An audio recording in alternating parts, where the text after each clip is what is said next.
ஐயா, கடற்கடையா கை தட்டுனாதான் அடுத்த வேலை சோறுன்றத உங்களால் நினைச்சு பார்க்க முடியுங்களா? முடியாது இல்ல. ஒரு பாலியல் தொழிலாளியாவது உங்களை நீங்க கற்பனை பாக்கி பண்ண முடியுங்களா? முடியாது இல்லையா? ஆனா அப்படி இருந்த ஒருத்திய இன்னைக்கு ஒரு டாக்குமெண்ட்ரி பிலிம் மேக்கராகவும் ஒரு ரைட்டராகவும் தமிழக காவல்துறைக்கே அரவாணி பத்தி பயிற்சி எடுக்கிற ஒரு பயிற்சியாளராக உருவாக்கி இருக்குதுன்னா அதுக்கு காரணம் இந்த சமூகம் தாங்க. அது வேற யாரும் இல்லை, நான் தான். அப்படிப்பட்ட இந்த சமுதாயத்துக்கு நன்றி சொல்லதாங்க நான் வந்திருக்கிறேன். புழுதியில காஞ்ச சிறகா புரண்டிட்டு இருந்த என்ன எல்லாரும் உயர்ந்து பார்க்கிற ஆலமரமா உருவாக்குச்சு இல்ல, அந்த சமுதாயத்துக்கு தான் நான் நன்றி சொல்ல வந்திருக்கிறேன். ஐயா, பிறக்கும் பொழுது நானும் எல்லா பசங்களை மாதிரியும் ஆம்பளை பிள்ளையாதான் பிறந்தேன். ஆனா எனக்குள்ள அந்த பெண்மைன்ற உணர்வு இருந்தது எனக்கு தெரிஞ்சது என்னுடைய 13 வயசுல தான். அந்த பெண்மை எப்படி தெரியுமா இருந்தது? என்னுடைய குடும்பத்துக்கு ஒரு அருவருத்தக்க புழுவா என்னை பார்த்தாங்க. ஆனா இந்த சமுதாயம் மட்டும்தாங்க என்னை மனுஷியா பார்த்தது. அப்படிப்பட்ட இந்த சமுதாயத்துக்கு தாங்க நான் நன்றி சொல்ல வந்திருக்கிறேன். பொதுவாக அந்த 14-15 வயசுல நம்ம ஒரு பசங்க என்ன பண்ணுவாங்க, இந்த லுங்கி அப்படி மடிச்சு கட்டிட்டு நெஞ்ச நிமித்தி டான் டான் டான் நடப்பாங்க. ஆனா என்னால் அப்படி முடியல. அந்த லுங்கி இருக்குல்ல, லுங்கி அதை அப்படியே அழகா கொசுவம் மாதிரி வச்சு அந்த இடுப்புக்குள்ள சொருவிட்டு அதை நடந்து பார்த்தாதாயா எனக்கு அது பிடிக்கும். அந்த மாதிரி நடந்து போற நேரத்தில் எங்க அண்ணன் சொல்லுவான், தலையில ஓங்கி தடுத்துடுவான், ஆச்சி லுங்கிய மடிச்சு கட்டுடா, இப்படி பொட்டை பையன் மாதிரி நடக்கிறேன்ட்டு. நானாயா முடியலன்னு சொன்னேன். என் உணர்வு, நான் அந்த லுங்கியை மடிச்சு கட்டுறேன்னு மடிச்சுட்டு மேலே கட்டும் பொழுது இந்த கை சீச்சி நீ ஆம்பளை இல்லை, நீ பொம்பளை தான் அப்படின்னு சொல்லிட்டு இறக்கி விட்டுது. அந்த உணர்வை அவங்க புரிஞ்சிக்கல. சரி, அவனை தான் விடுங்க. அப்பா, நம்ம எல்லாரும் சொல்ல ரொம்ப உன்னதமான உறவுன்ட்டு. அப்பாவுக்கு குடிப்பழக்கம் இருக்குதுங்க. எப்பெல்லாம் அவ குடிக்கிறாரோ அவருடைய கோவத்துக்கு வடிகால் நான் தான். என்னை வந்து கேட்பாரு, வீட்டில் பார்த்துட்டாருன்னா, ஏண்டி இந்த சனியனை பெத்த, இது அப்பவே கழுத்தை நெரிச்சு கொண்டிருக்க வேணாமான்ட்டு. நான் கேட்குறேன், நான் 14 வருஷம் வனவாசம் போய் தவம் இருந்து இப்படி பறக்கணும் நானா ஆசைப்பட்டு பிறந்தேன்? இல்லையா, நான் பிறந்ததுக்கு நான் காரணம் இல்லைன்னு எனக்கு தெரியும், அவங்க தான் காரணம்னு தெரியும். ஆனா என்ன மட்டும் குற்றவாளி கூண்டுல ஏத்தி வச்சுட்டு நீங்க நிக்கிறீங்கயா வெளியில நிரபராதியா, இது எந்த விதத்துல எங்கயா நியாயம்? இதெல்லாம் கூட பொறுத்துக்கிட்டேன். ஆனா கடைசியா எங்க அப்பா ஒரு வேலை செஞ்சாரு பாருங்க, இந்த நிமிஷம் வரைக்கும் அது நெஞ்சுக்குள்ள முள்ளானி தச்சிட்டு இருக்குது.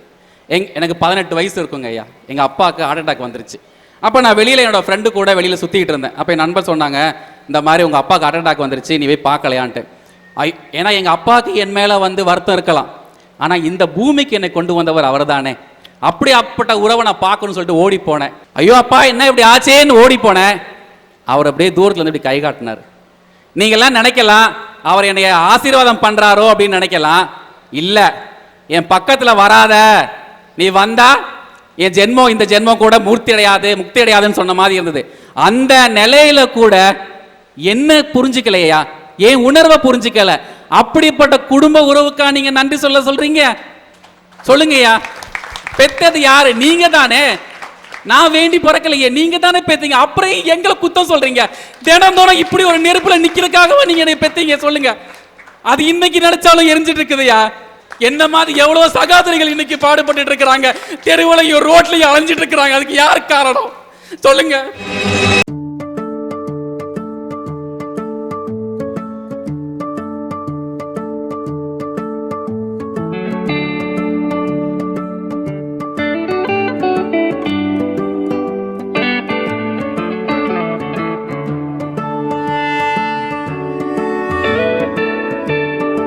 அன்னைக்கு அந்த மாதிரி ஸ்கூல்ல போற நேரத்துல கூட என் ஃப்ரெண்ட்ஸுக்கு என்ன செய்வாங்கன்னா, அவனோட பாலியல் வக்ரத்துக்கு தாங்க என்னை பயன்படுத்தினானுங்க. யாருமே கூட இல்லை. பாத்ரூம் கூட ஒழுங்கா போக முடியாத ஒரு நிலைங்க. உணர்வோட தத்தளிச்சுக்கிட்டு உணர்வை வெளிப்படுத்த முடியாம அந்த பாத்ரூம் போறது கூட என்னால வெளியில போக முடியாது. அப்படித்தான் ஒரு தடவை தவறி போய் எல்லாரும் இல்லாத போது பாத்ரூம் போனேன். ஒருத்தன் ஓடி வந்து கிஸ் பண்றான். நல்லா யோசனை பண்ணி பாருங்க, அந்த பருவம் தெரியாத பருவத்துல புரியாத வயசுல இந்த மாதிரி கஷ்டங்களை அனுபவிக்கும் போது எப்படிங்க ஐயா படிக்க முடியும்? ஆனா அந்த நேரத்திலையும் ஒருத்தர் எனக்கு உதவி செஞ்சாரு. இன்னைக்கு நான் நின்று பேசுறேன்னா அன்னைக்கு அவர் போட்ட பிச்சையா. என்னை தமிழ்வாதியா சொன்னாரு, நீ ஏன் படிக்காம போற, உன்னால படிக்க முடியும், படி படி படின்னு என்னைய வந்து படிக்க வச்சாரு பாருங்க. அந்த ஆசிரியர் சமுதாயத்துக்கு நான் நன்றி சொல்றேங்க. இன்னைக்கு அவர் இல்லைன்னா நான் இங்க நிக்க முடியாதுங்கய்யா.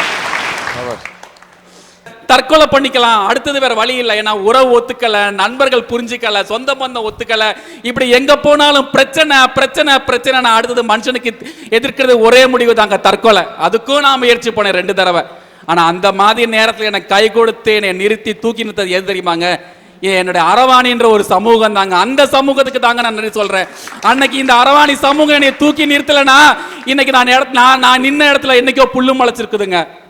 ஆரம்பத்தில் நானும் இந்த அரவாணி சமூகம் செஞ்ச எல்லா வேலையும் செஞ்சேன். அப்ப இந்த சமூகம் என்னை கேலி செஞ்சிச்சு, கிண்டல் செஞ்சிச்சு, என்னை ஏளனமா பண்ணுச்சு, எட்டி உதச்சிது, பல விஷயங்களை ஒதுக்கி வச்சது, ஓரம் தள்ளிச்சு, புறந்தள்ளிச்சு, சமுதாயத்தை விட்டு என்னை ஓட வச்சிச்சு. ஆனா அது செஞ்சது எல்லாத்தையும் ஒரு நாள் நினைச்சு பார்த்தேன், ஏன் இந்த சமுதாயம் என்னை எப்படி சொல்லுது, ஏன் பாடுபடுத்துதுன்னு. அப்பதான் எனக்கு ஒரு உண்மை புரிஞ்சுது. இந்த சமுதாயம் சொல்லிச்சு, உங்ககிட்ட தன்னம்பிக்கை இருக்குது, தைரியம் இருக்குது, திறமை இருக்குது, உண்மை இருக்குது, உழைப்பு இருக்குது, நீ ஏன் பிச்சை எடுக்கிற, ஒன்னால முடியும்னு சொல்லிச்சியா. அன்னைக்கு தட்ட ஆரம்பிச்சு இந்த சமூகத்தின் கதவுகளை ஒரு கதவை தட்டுனா 9 கதவு திறக்குன்னுவாயா. அன்னைக்கு நான் 1997 ஒரு கதவை தட்டினேன். இதோ இந்த 2008 வரைக்கும் 9000 கதவுகளுக்கு மேல எனக்கு இன்னும் திறந்துட்டு இருக்கையா. அப்படிப்பட்ட இந்த சமுதாயத்துக்கு தான் நன்றி தெரிவிக்க ஆசைப்படுறேன். இந்த சமூகம் எனக்கு இவ்வளவு செஞ்சிருக்குது, இதுக்கு நான் பதில் ஏதாவது செய்யணுமே, செஞ்சோற்று கடன் சொல்லுவோம் இல்லையா, அது இந்த சமுதாயத்துக்கு ஏதாவது செய்யணும்னு நினைக்கும் பொழுது எனக்கு தோணுச்சு. அது வரைக்கும் பார்த்தீங்கன்னா இந்த 2004 வரைக்கும் இந்த அரவாணி சமூகத்துக்கு அடிப்படை மனித உரிமையே இல்லாமல் இருந்தது. நம்மளுடைய இந்திய அரசியலமைப்பு சட்டம் ஆர்டிகல் 14-15 நம்ம சொல்லுது, ஒருத்தருடைய ஜாதி, மதம், இனம், மொழி இதனால நீ வேறுபடுத்தி பார்க்கக்கூடாது, இந்திய அரசியலமைப்பு சட்டத்தின் முன் அனைவரும் சமம் சொல்லிச்சு. ஆனால் 2004 வரைக்கும் இந்த சமுதாயத்துக்கு ஓட்டுரிமையோ அடிப்படை மனித உரிமையோ இல்லாமல் இருந்தது. நானும் மதுரையை சேர்ந்த வக்கீல் ரஜினி அப்படின்ற ஒரு பெண்மணியும் சேர்ந்து சென்னை ஹைகோர்ட்டில் அரவாணிகளுக்காக ஓட்டுரிமைக்காக ஒரு ரிட்டு போட்டோம். அதுக்கப்புறம் அரவாணிகளுடைய பல கதவுகள் திறந்து ஓட்டிங் கார்டு, ரேஷன் கார்டு, பல விஷயங்கள் நடந்துட்டு இருந்தது. என்னோட தோல் நின்ற அந்த வக்கீல் ரஜினி அப்படின்றவங்க என்னுடைய உறவு கிடையாது, சொந்தம் கிடையாது, ஒரு இந்த பொதுவெளி சமூகம். அந்த வக்கீல் சமுதாயத்துக்கு என் நன்றியை தெரிவிக்கிறையா. இப்படி நான் அடுக்கிக்கிட்டே போகலாம், எவ்வளோ சமூகம் எனக்கு உதவி செஞ்சுக்குது. ஆனாலும் அடிப்படையில் நானும் ஒரு மனுஷி, இரத்தமும் சதையும் ஓடுக்கிற ஒரு ஜீவன். எனக்குள்ளைய அன்பு, காதல், பாசம், நேசம் இதெல்லாம் இருக்கும் இல்லையா. நானும் உங்களில் ஒருத்தி தானே. நீங்க பிறந்த அதே மண்ணில் தான் நானும் பிறந்தேன், நீங்க பிறந்த அதே தாயின் வீட்டை நானும் பிறந்தேன். எனக்கும் இருக்கிறதுல என்னையா தப்பு? ஆசைப்பட்டேன், என்னைக்காவது ஒரு நாள் குடும்பத்தோட சேர மாட்டோமா, என்னைக்காவது அம்மா கையால் ஒரு கவலை சோறு சாப்பிடுவோமா, என்னைக்காவது அண்ணன் கிட்ட சிரிச்சு பேசி விளையாடுவோமா. 13 வருஷம் கழிச்சு எங்க வீட்டில இருந்து எனக்கு ஃபோன் வந்தது. எங்க அண்ணி ஃபோன் பண்ணாங்க, எங்க இருக்கிறீங்க? சென்னையில் இருக்கிறேன். சரி நீங்க வீட்டுக்கு வாங்கன்னு கூப்பிட்டாங்க. ரொம்ப சந்தோஷமா நானும் அட்ரஸை குறித்து வச்சுட்டு நானும் என் தோழியும் போனோம். அவங்க சொன்னாங்க ராத்திரி 9 மணிக்கு மேலே வாங்கன்னாங்க. ஏன்னா அந்த நேரம் தான் நம்ம நாட்டு பெண்கள் டிவியில் சீரியல் பார்த்துட்டு தெருவே ஓன் கிடக்கிற நேரம். சரி ஓகே, அவங்களுக்கு புரிதல் இல்லை, நம்ம போகலான்னு சொல்லிட்டு நானும் கிளம்பி போனேன். அந்த தெருமுலையில் நின்றுட்டு எனக்கு ஃபோன் பண்ணுங்கன்னாங்க. சரின்னு தெருமுலையில் நின்றுட்டு நான் ஃபோன் பண்ணேன். சரி அங்கே அப்படியே மெல்லமாக அந்த ரோடோட வாங்க, நான் வெளியில் நிற்கிறேன்னாங்க. வாசலில் ஒரு ஆளும் மேல் மாடியில் ஒரு ஆள் நின்றுக்கிட்டு அக்கம் பக்கத்தில் யாரும் இருக்கிறாங்களான்னு வேடிக்கை பார்த்துட்டே இருந்தாங்க. வீடுகளை கூப்பிட்டாங்க, என்னை கூட்டிகிட்டு போனாங்க, நல்லா கவனிச்சாங்க, அதில் எந்த குறவும் சொல்லலை. எல்லாம் பேசி முடிச்சுட்டு ஒரு 10 மணிக்கு என் மேலே ஒரு அணுகுண்டை தூக்கி போட்டாங்களே, அந்த நேரத்தில் வச்சாங்கயா ஒரு ஆப்பு. என்னன்னு கேட்டிங்கன்னா, எங்களுடைய பரம்பரை சொத்துல நான் கையெழுத்து போட்டால் தான் அந்த சொத்து விற்க முடியும். அதுக்காகத்தான் அந்த 13 வருஷம் கழிச்சு அந்த உறவு தேடி வந்தது. அப்படிப்பட்ட உறவுக்கா நீங்கள் நன்றி சொல்ல கடமைப்பட்டுக்கிறீங்க? கூட பிறந்த வேணாம், எல்லாம் வேணாம், ஆனால் சொத்து மட்டும் வேணும்னு கேட்குறீங்களே. அன்னைக்கு அந்த உறவை விட்டேயா. உங்களுடைய உறவு உங்களை ஒதுக்கி விட்டாலும், உங்களுடைய நட்பு உங்களை பாழ்படுத்த நினைத்தாலும், இந்த சமுதாயத்தின் நல்ல கண்கள் உங்களை ஒரு பெண்ணாக பார்த்திருக்கிறது, மதித்திருக்கிறது. நீங்களும் ஒரு பிறவிதான், உங்களுக்கும் இதயம் இருக்கிறது, உடலில் ரத்தம் இருக்கிறது. இதே அரட்டை அரங்கத்திலே கேள்வி எழுப்பினேன். புதுவை இதே பாண்டிச்சேரியில் நடந்த அரட்டை அரங்கத்திலே கேள்வி கேட்டேன். என்ன காரணம்? அரவாணியாய் பிறந்ததற்கு இந்த சமுதாயத்தில் அவர்களுக்கு வாழ்வுரிமை இல்லையா? வாழ்வின் ஆதாரம் இல்லையா? ஏன் அவர்களுக்கு சட்டம் ஏன் சிலவற்றை தர மறுக்கிறது? கேள்வி கேட்டேன். என்ன காரணம்? ஒரு ஆண் குற்றம் செய்தால், பெண் குற்றம் செய்தால் மட்டும்தான் இந்த சட்டம் தண்டிக்குமா? அரவாணியாக இருக்கக்கூடிய ஒரு குற்றம் செய்தால் தண்டிக்காமல் இந்த அரசு விட்டு விடுமா? சட்டம் விட்டு விடுமா? அவர்கள் கொலையாளி என்றால் அவர்களை தண்டிப்பதற்கு சட்டம் இருக்கின்றது, அவர்களை வாழ வைப்பதற்கு சட்டம் இல்லையா? சட்டம் இல்லை என்றால் ஏற்ற வேண்டும் இந்த சட்டம் என்று சத்தம் போட்டு சொன்னவன் இந்த டி. ராஜேந்தர். இதே அரட்டை அரங்கத்திலே சொன்னேன்.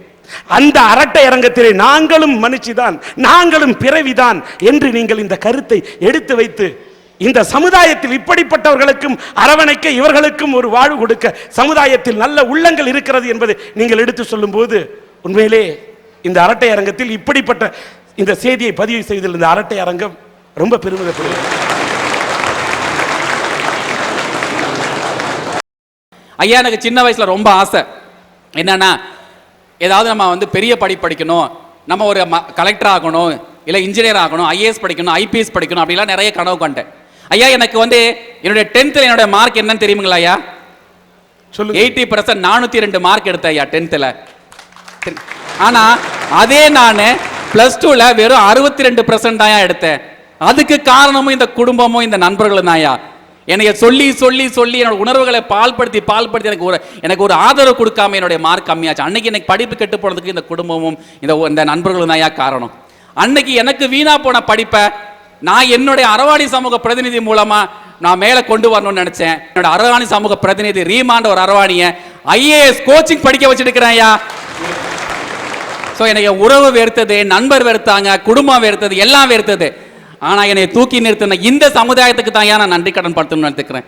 நன்றிங்க. நன்றி நன்றி நன்றிமா. தான் ஒரு சமுதாயத்திலே ஒதுக்கப்பட்டவராக, பின்தள்ளப்பட்டவராக இருந்தாலும் எப்படி போராடி முன்னேறுகிறேன் என்பதை இங்கே சகோதரி நமக்கு உங்கள் முன்னில் எடுத்து பேசினார். அவர் தன்னோடு இருக்கக்கூடிய ஒரு உடன்பிறவா சகோதரிக்கு, அந்த ரீமா என்ற அந்த பெண்ணுக்கு, அவர் இப்பொழுது பிஏ படித்திருக்கின்றார். மேலும் அவர் ஐஏஎஸ் தேர்வு எழுதுவதற்காக அந்த நுழைவுத் தேர்விலே அவர் முயற்சிக்க வேண்டும் என்பதற்காக அந்த முயற்சிக்கு உறுதுணையாக அவரை ஒரு பயிற்சி கூடத்திலே சேர்த்திருக்கிறார்கள். அந்த பெண் ரீமா படிப்பதற்கு அவர் எத்தனையோ இன்னல்களை சந்தித்துக் கொண்டிருக்கிறார், கஷ்டப்பட்டிருக்கின்றார். நெய்வேலியிலே ஒன்றை நான் பதிவு செய்தேன். 3 லட்சம் புதிய மரக்கன்றுகளை வைத்து, அதாவது தற்போது 3 லட்சம் மரக்கன்றுகளை வைத்து இதை ஒரு பசுமை நிறைந்த நகரமாக, கிரீன் சிட்டியாக மாற்றி இருக்கிறார்கள் என்று சொன்னேன்.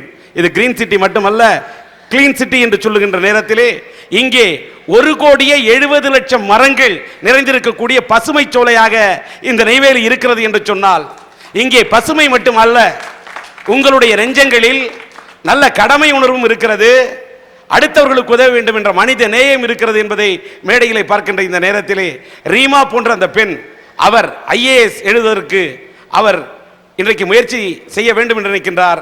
அவருக்கு யாராவது மனமு வந்து மனித நேயத்தோடு உதவிக்கரம் நீட்ட இருந்தால் அந்த ரீமா என்ற பெண்ணுக்கு உதவிகள் செய்யலாம் என்பதை இந்த நேரத்தில் தெரிவித்துக் கொண்டு அந்த ரீமா என்ற அந்த பெண்ணை மேடைக்கு அழைக்கின்றோம்.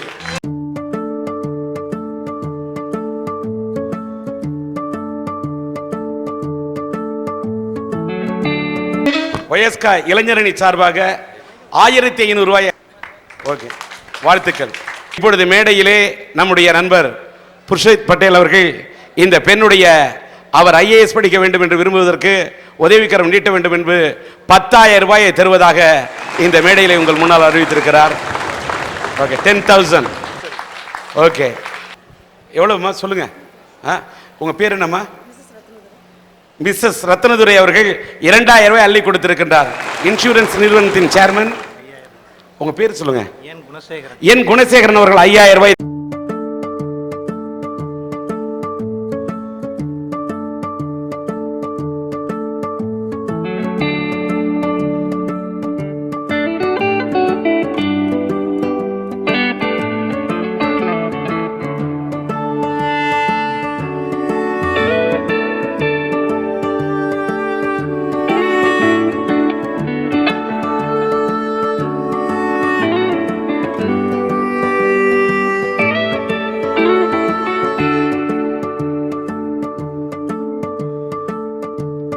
சன் டிவிக்கு நன்றி சொல்லுங்க, மக்களுக்கு நன்றி சொல்லுங்க.